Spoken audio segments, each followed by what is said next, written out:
কি গো, কোটিপতির বৌদি, আজ আমার মতো ড্রাইভার রে ফোন দিলা, কি ব্যাপার? ভালোবাসি তাই ফোন দিয়েছি। পেশায় ড্রাইভার ছিলাম বলে বিয়ের আগে তুমি আমাকে পুতুল বানিয়ে খেলেছো, আর এখন বিয়ের পরও এসেছো আমার সাথে মজা করতে। আমি তোমাকে নিয়ে একটু মজা করছি না। কোটিপতি স্বামী পেয়ে এখন তো ভালোই থাকার কথা। আমার মতো এই সামান্য ড্রাইভারকে কি আর মনে পড়ে? সবসময় মনে করি তোমাকে।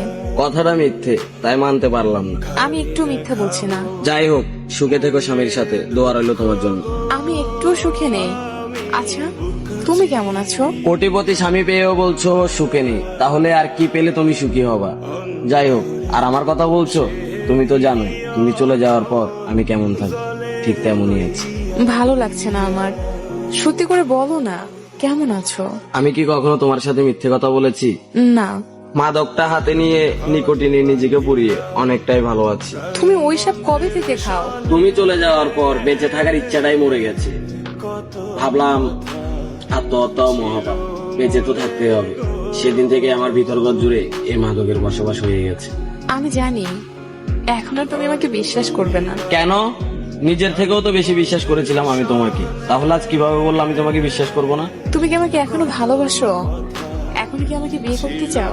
একসময় বাসতাম, এখন আর বাসিনি, কারণ এখন ভালোবাসাটা কখনোই সম্ভব না। আর বিয়ের কথা বলতেছো, তুমি এখন অন্যজন আছো, সেদিকে আমি কিভাবে হাত বাড়াবো? তুমি আমাকে এখন এরকম ভুল বুঝলে আমি কিন্তু সরাসরি চলে যাব। ভুল বোঝার কি আছে, যা সত্যি তাই তো বলেছি। আর চলে যাওয়ার কথা বলছো, তুমি চাইলে এখন চলে যাইতে পারো, কারণ তোমাকে আটকে রাখার ক্ষমতা বা অধিকার কোনোটাই আর এখন আমার নেই।